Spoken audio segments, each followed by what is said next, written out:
police responded to a 911 call. Dramatic video of gun insanity in the Bronx. Police releasing a new video of a person that they are still trying to track down. Defund the police is not the answer. Many people surveyed said they just don't feel safe in the city. It's a shooting outside of a store. This is Bo Dietl's One Tough Podcast. Police this morning are searching for the person who turned this Harlem platform to a crime scene. A Red Apple Media Podcast Network production.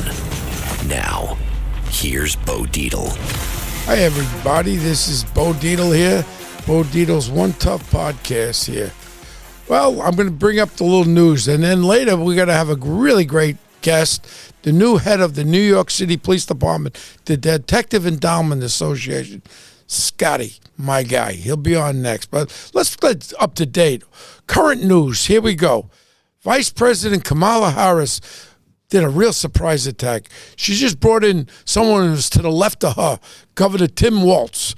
He is one of the people that I can honestly say, why did she do this? This is only a really great thing, I think, for Donald Trump, as far as I'm concerned. You're going to have a real clear choice. If you want two left-wing liberals, or do you want Donald Trump? It's really clear. We were talking about this this governor of Minnesota. This is the same guy that was during the 2020 riots, the George Floyd riots. He wouldn't call the National Guards. He let them do whatever they want. He's the same person that was he was criticized for not bringing the National Guard and let the cities in Minnesota burn, riot. And this is the guy that we're going to have now as a candidate for vice president. Also, now all of a sudden it's become an issue with Walz there. Certain things he wants to give free education to illegal people in this country.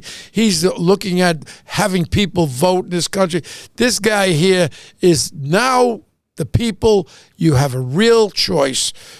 We could turn the country completely liberal or try to get our hands around it for law and order and close the damn border up. Right now, we're going to have a choice.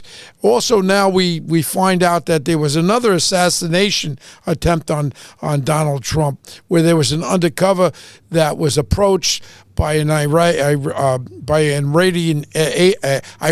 agent that was approached, charging him with trying to hire a hitman to assassinate Donald Trump. And we know what happened over there with Donald Trump. I mean, with that assassination, thank God that kid missed his target, as far as I'm concerned. Caught his ear, but he missed it. Okay, now we understand also Secretary of Defense. I didn't even know he was around anymore. The last screw-up Lloyd Austin did was when he did the pullout in Afghanistan when we lost 12 soldiers with that idiot pullout. Now all of a sudden he I don't understand how he could be involved in it, but he overruled the plea deal with this Al Qaeda Khalid Mohammed garbage can. He was the mastermind with the 9/11 and two other jerk-offs. And basically, right now, he overruled it. I don't know what that means. They're not going to execute him anyway, but it looks good as far as I'm concerned. I think it's another political stunt. That's what it is. So we know one thing that happened on October 7th. It's coming up to the anniversary soon, when Israel was attacked by these Hamas people there. And now all of a sudden it comes out that the employees of a Pakistani agency was actively involved in helping with this attack. And it's called they're supposed to be United Nations Relief Workers, and they were actively involved helping with this Hamas attack. I mean, this has to be investigated, and heads should roll with that. And we know about there's been more rocket attacks into Israel, and something's going to happen big. And my congratulations on the Israeli Defense Forces there. that was a great little attack that you did over there. You went right into Tehran, and you put a little rocket in one of Hamas leader's pocket there. Well, not in his pocket. You put it under his bed. A little bombardation blew him to Alibaba land, wherever they go, and he was blown up, and his bodyguard, sorry to say, took the pipe too. That just shows you how intelligent these Israelis are. They could get to anybody, and I think that should be put a notice to the head of the Iranian government that you could be a next target. So that was done pretty good. So now we have a couple more things in the local issues. We have the migrant shelters now that they're taking college dorms. We know they're all over the place. And now they come out and say we have a full-blown humanitarian crisis in New York City. Duh, where were you? Now you have homelessness. Now it's not even just a migrant. Now we have the homelessness, the mentally ill, the drug abusing people laying all over the streets. I saw the other day, I'm walking to my office, 3 of them stoned out of their minds, needles all over the place, having sex, defecating on the streets. What has New York turned into? You know what, Mayor Eric Adams? We talked a little bit while we text this morning. Please, we are destroying this city. If you don't see what's going on, and if you think it's just perception, you know what? You're my friend, but I'm starting to lose confidence in you. Unless you straighten up and straighten some of this stuff out, New York is a goner. And you're steering the ship, Eric. You got to be able to make executive orders. You've got to take the bull by the horn, and you got to lead this city. We're looking up to you to lead this city. And what I'm seeing out there is not too good. And prayers go out. Thank God we had 2 police sergeants that were are recovering right now, who were shot by some scumbag down by Chinatown there. And thank God the 2 sergeants are going to be okay. And then we get tourists being shoved in front of trains. It just doesn't stop. And then, you know, the local news, every time you pick up the local news, something else. 10-year-old boy was stabbed over there by 6th Avenue, West 33rd Street. And you know what? The reality of what's going on in New York, and you could tell me all you want, Mayor Adams, perception. This is not perception. Don't tell me how safe the subways are. All I could say is I go through Grand Central. I get my shoe shine over there. The MTA have a lot of cops in Grand Central. MTA cops, not New York City cops. But the trains, we can't put enough of cops on every train. Right now, we have to go after the quality of life. I'm glad I see you cracking down on these pot joints. And I did see you picking up these motorcycles with no license plates, but we got to get deeper into the quality of life. And also, I just took a ride from Kennedy Airport to Manhattan. It's disgusting. Trash, garbage all over. This is the beginning of the end for New York City. And remember, Eric, you're the mayor right now. This is on your watch. You've got to take this responsibility and become that leader and clean up the quality of life and start tightening up and start supporting. And you know how you can support them? I understand. I testified before this the city council revision committee.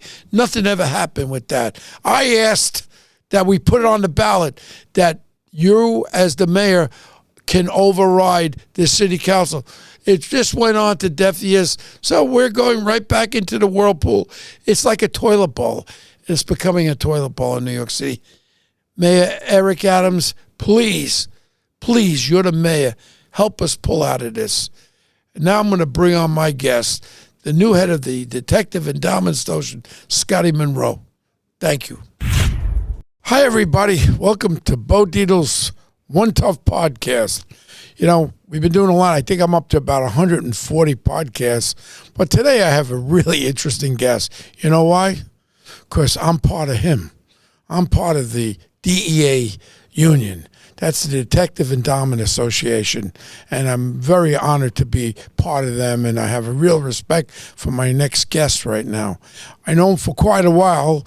And he's just became the president of the New York City Police Department Detective Endowment Association. And his name is Scott Munro.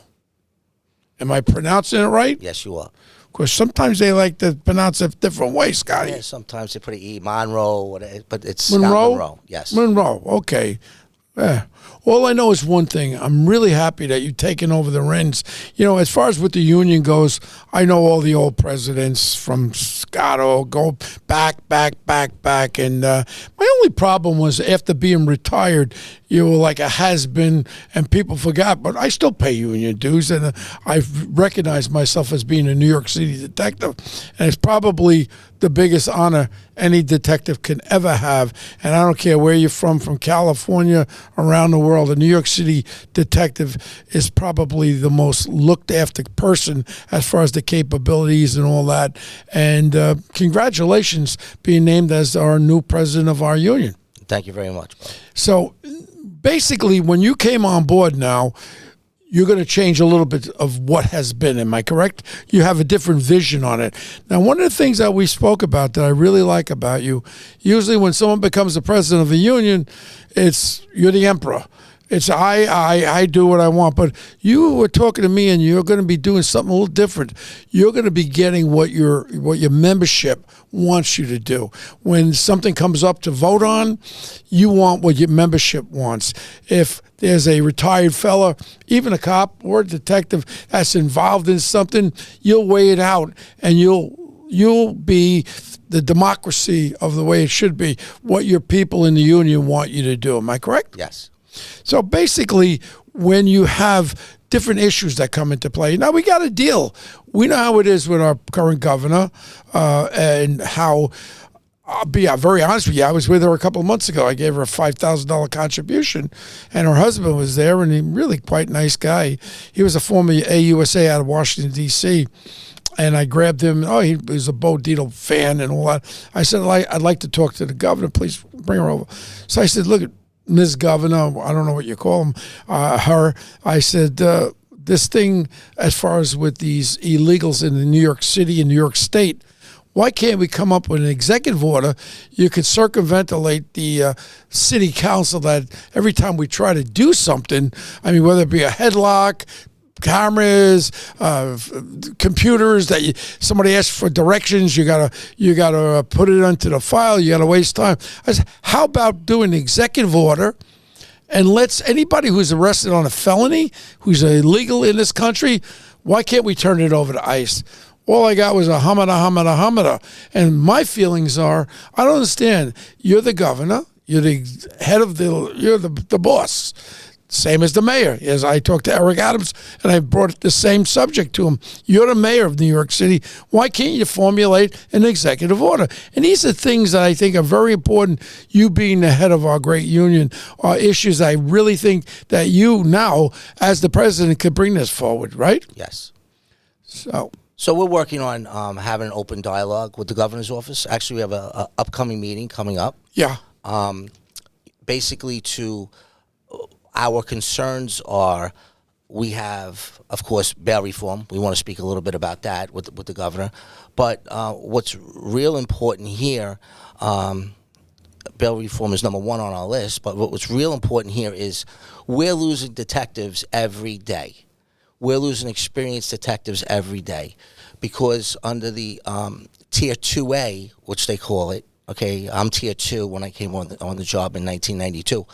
Tier 2A and it came on in effect in 2000. So anybody appointed on a job in 2000 has to retire. It doesn't have to retire, but with a pension, a good pension, because it's all about taking care of their families. Because Yes. they work many hours. These detectives, they're not home. They miss games. They miss kids' plays or going forward to support their families. And sometimes they can't go home. They can't go home for homicides. They can't go home for crime scene.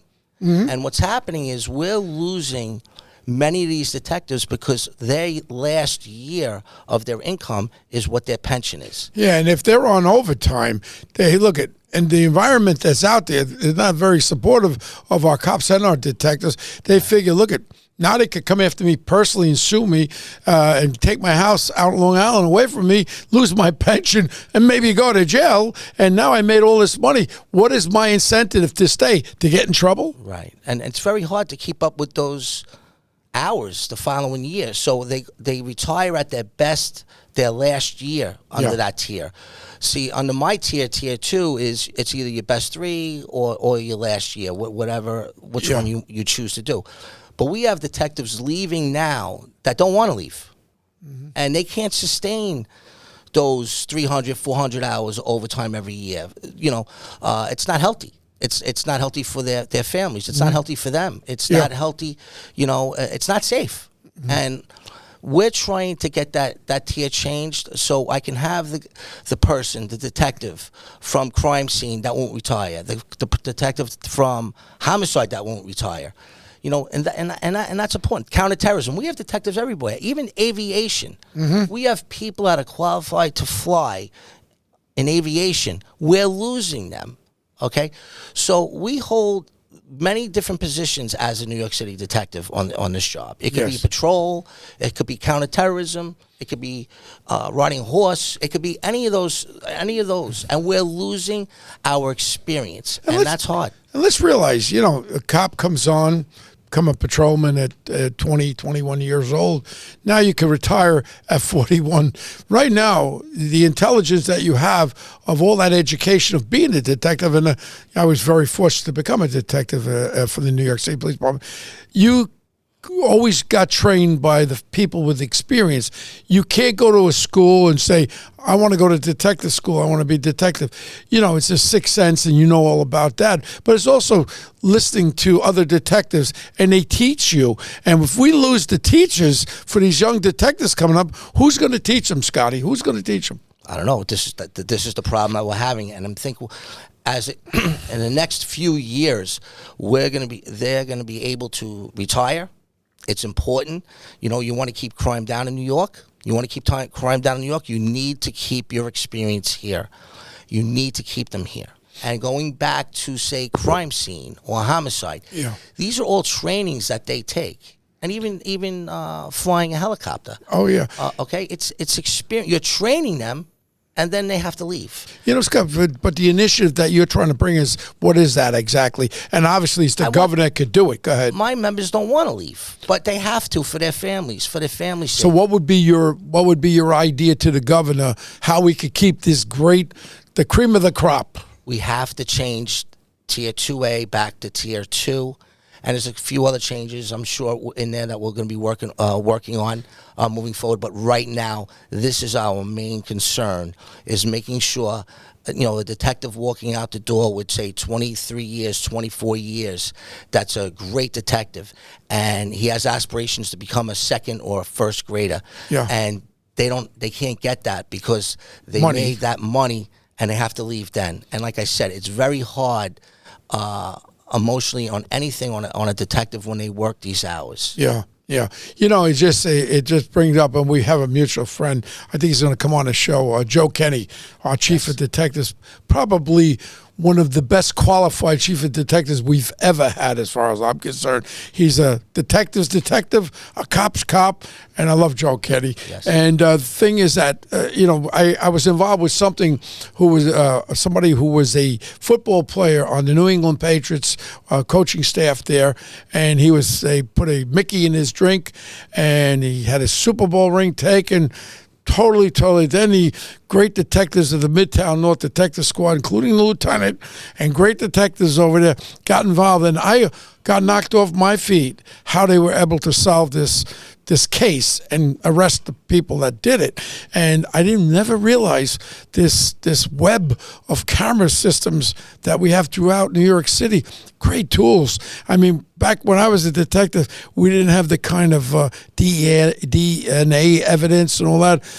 A detective now is like a scientist with all this great technology that we have, and it's a pretty exciting time to be a detective, and that's why we're able to break all these cases. I mean, our clearance rates. What does our clearance rates say on homicides? Oh, they're clearing these homicides, and let me tell you, going back to Joe Kenny, he's a cop's cop, very very smart, takes his work home with him 24/7.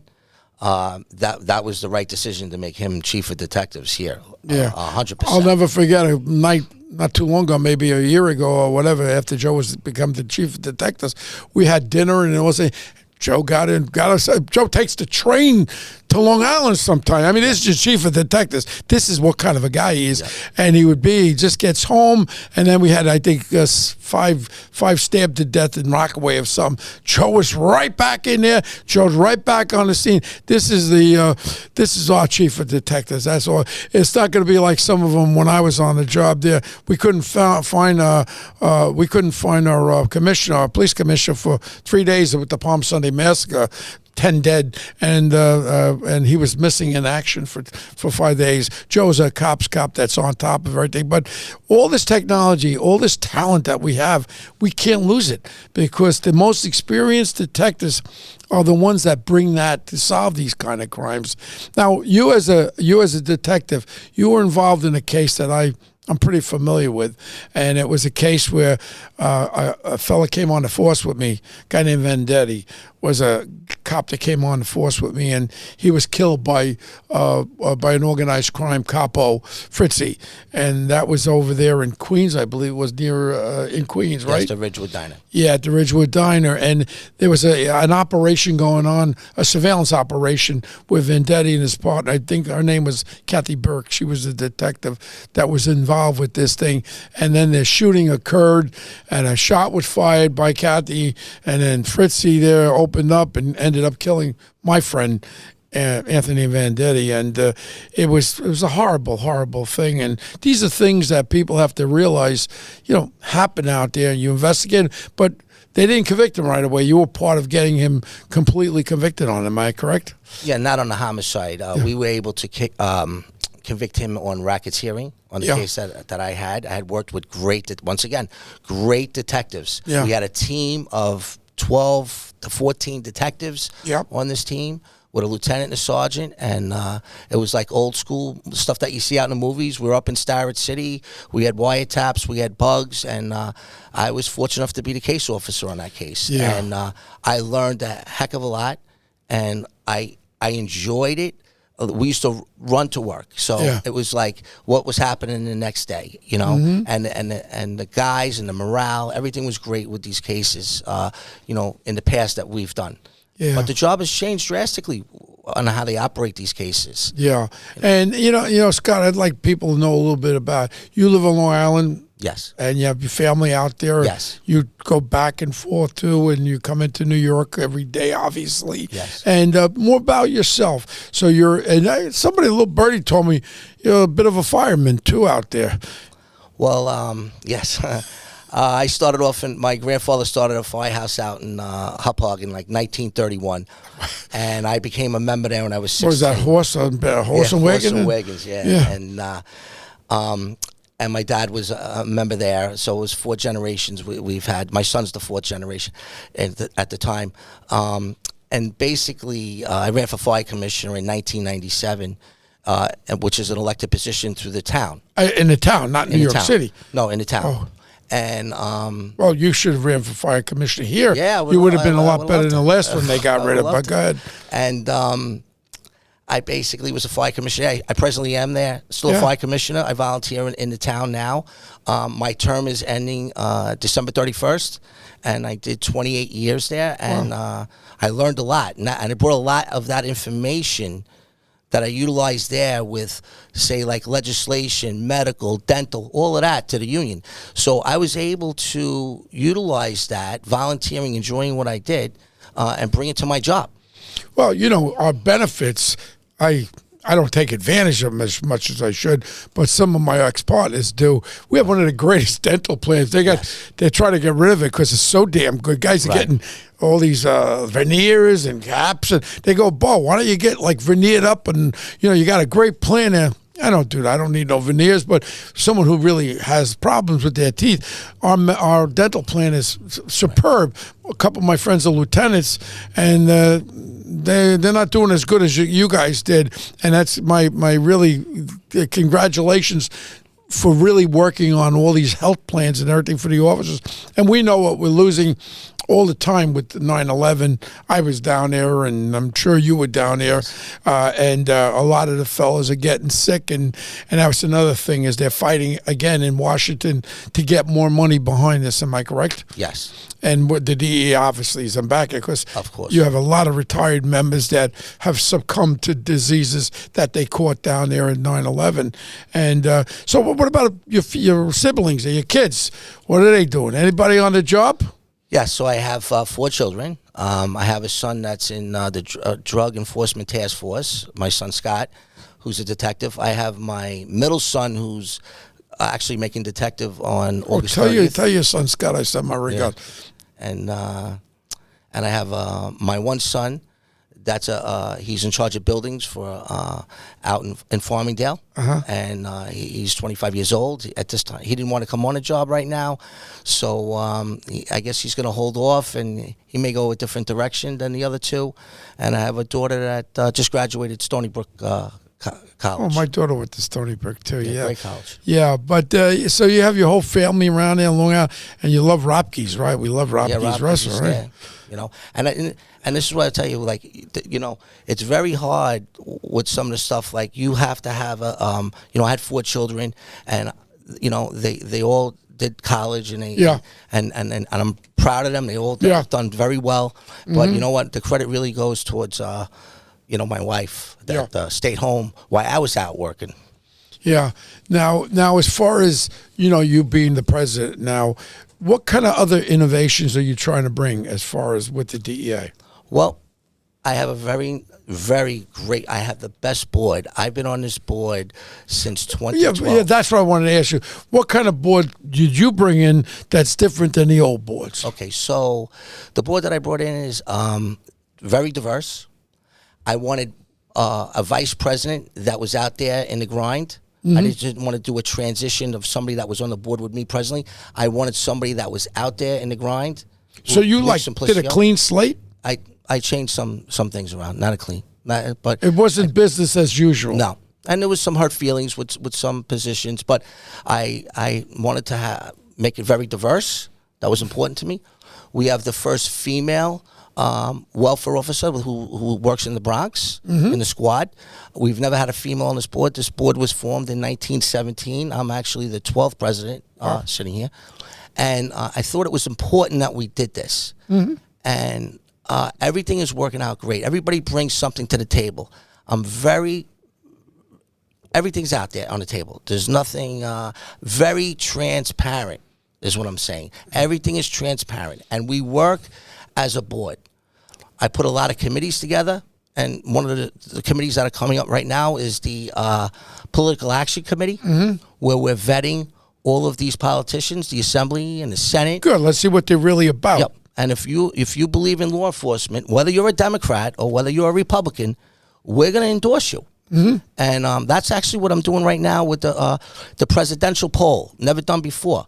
I'm bringing my members, active and retired, in the political arena here with us. I like that. And I'm letting them vote in this poll, and it just went out today. And it's due back on September 5th on who the union should endorse for the president of the United States. Wow, I like that a lot. That's real democracy. No, Yes. You're not the emperor. Nope. You're a representative of all our members. That's great. Correct. And I want them to weigh in on it. Now, listen, I may use it for the in 2026. You know, we have the governor election. Yeah. We may use it for the mayor's election. I don't know. But in this election, I felt it was important because of the times that we're living in right now, that our members speak out and tell us how they feel. I love it. And I think that's very important. Very refreshing. Now, as far as with our medical, they were trying to drop that other thing on us. That whatever happened with I think that? it was put on hold now. It's on hold. Right. But you still got that guy Carmine there? Carmine, yes. What a great guy he Yes. was. You know, I had problems with something, and Carmine, I think he's a civilian, right? I always thought he was a detective. Carmine is a civilian. Actually, Carmine had some medical issues. Yes. And it's funny you asked that now, because yesterday Carmine was his first day back to work, and it was refreshing, and he's going to come back. He's working from home. Yeah. And it was refreshing having him back, and we had a meeting yesterday on health benefits. Yeah. Just like you talked about. Dental. You know, we were talking a lot about that with the prescription and, you know, moving forward. So Carmine showed up, you know, he came to work yesterday and it was nice having him here. And any questions that I can't answer, he's the guy to go to. Very, very helpful with me. You know, a lot of times when you call up the union office and then you get somebody that really doesn't care, and yeah, I'll let him get back to you. No, I don't get that. When I dealt with Carmine, magnificent. God bless him. Send my love to Carmine too.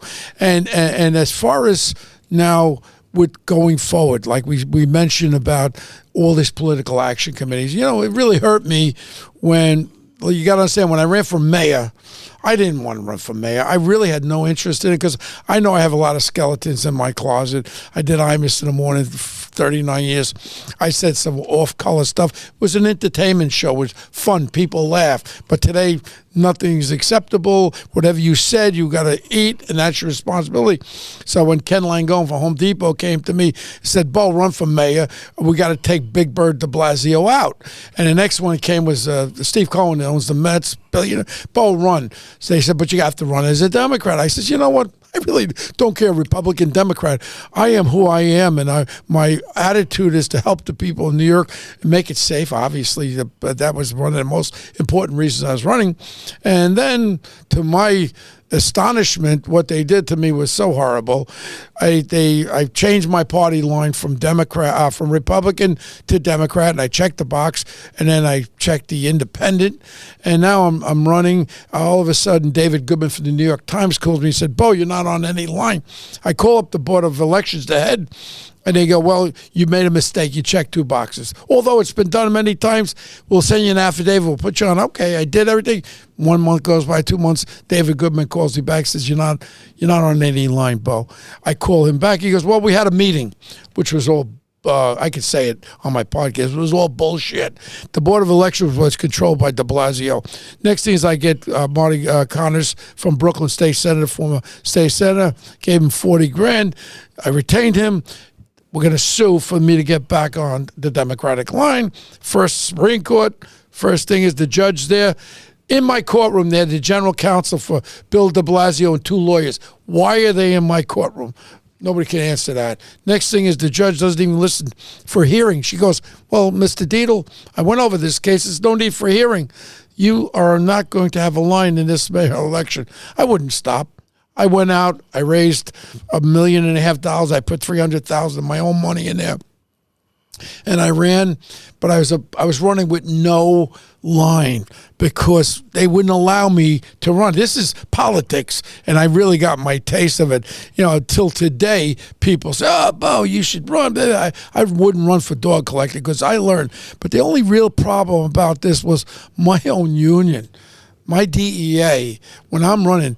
Jack Freck, my dear friend, my ex-partner, up in there in the 2-5. He's the head of the investigators, the district attorney investigators.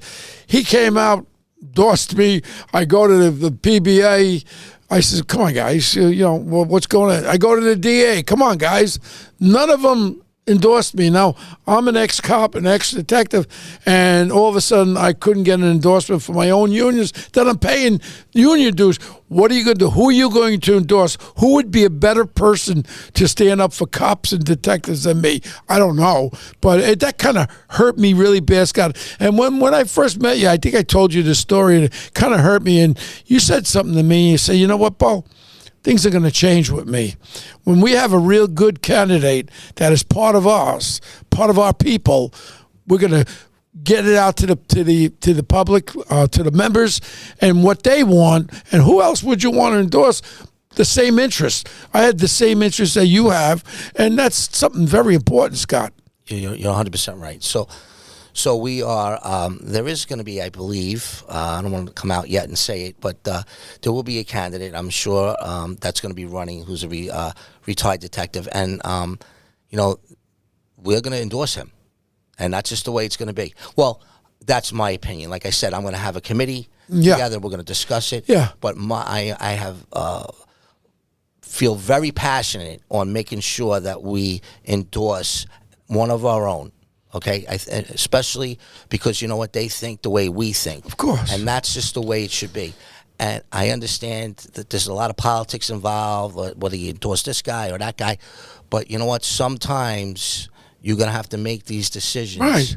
That shouldn't be hard, because he was a dues paying member, still probably a dues. Right, even if you don't have a shot in hell, it's showing his support from his family, and you're my family as far as I'm concerned. You know, before you came on, I was retired, but you're my family, and the Detective Endowment Union is my union. Is my every cop out there, every detective out there is my family, and that's the way I feel about it. And you know, even if a person doesn't have a shot, it's a loyalty thing.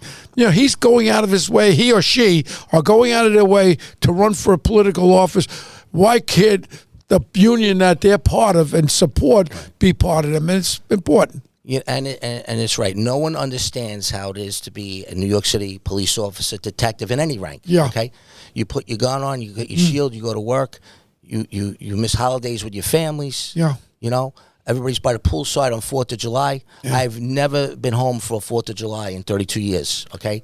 Whether I worked it, because I had to work it, or I'm out there making sure our members have the canteen out there, you know? Yeah. It's important, and that can't be forgotten.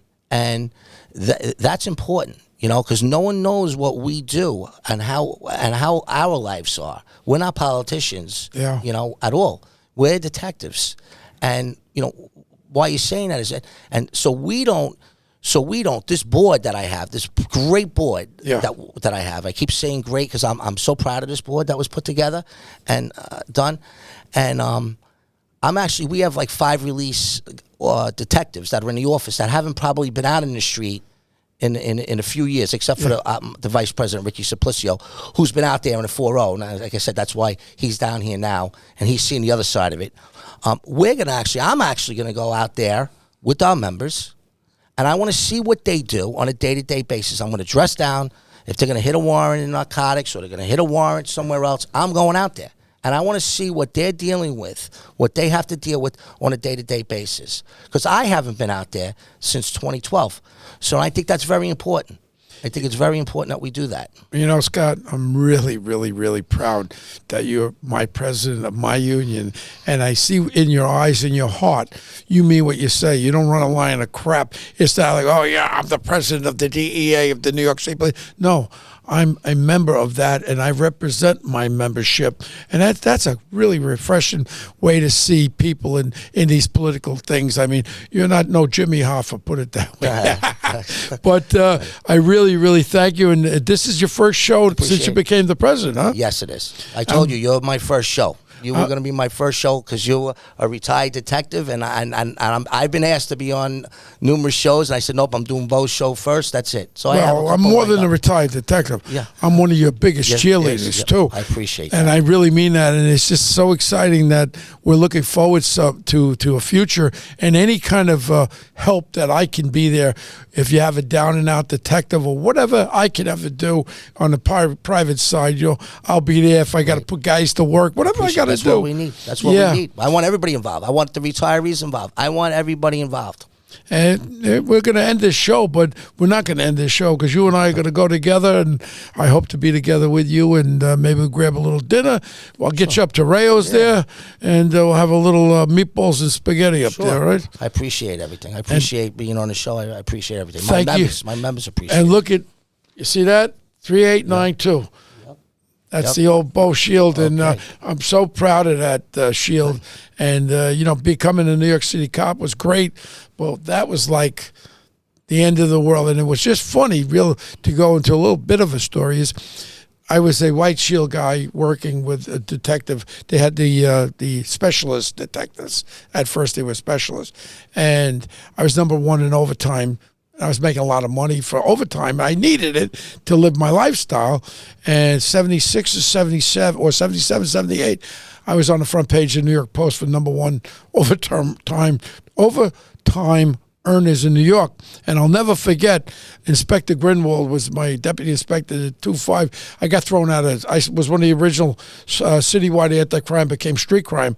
I got thrown out of there 3 times. One was I allegedly grabbed a legal aid, and then another one was I went after a DA, assistant DA, and another, I had a couple little problems, but I always worked hard. And so the inspector said he had 140 felonies last year. I went over every one of them. You want Bo not to make an arrest? Give him the day off. They used to have me on the TS answering the phone in the station house. I'd go to the bodega to get my lunch. I'd come back, a guy in handcuffs, he had a gun on him. I was driving the sergeant. I jump out of the car, and the sergeant's yelling at me, "What are you doing, Dietl?" I says, "He's packing. I'm taking him." Boom, he goes, "You're going to get me fired, Bo." But you know what it was all about? Once a cop, always a cop. And all I did was do my job. And now they frown upon it. Oh, he's too active. He's crazy. The label of activity and crazy go together. But in reality, you're out there, you're putting your life on the line, and you're doing your job. And a lot of great detectives are out there doing their job, and God bless them all.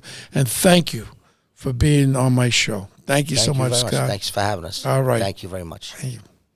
And that's one of the great One Tough Bo Dietl podcasts with a really great guy, Scott, the head of the New York City Police Department, DEA.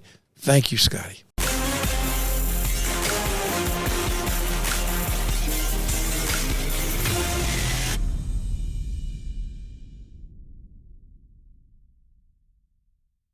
Hello, folks. Larry Kudlow here. Pay attention, because China is leading the largest anti-American alliance since World War II. One that's already dumped U.S. bonds, grabbed 43 million acres of our farmland, and is plotting to dethrone the dollar. That's why IRA and 401k savers are protecting their savings with gold. Please go to freegoldguide.com/Kudlow or just call 800-621-3908 for your free gold guide on how to protect your wealth with gold 100% tax-free.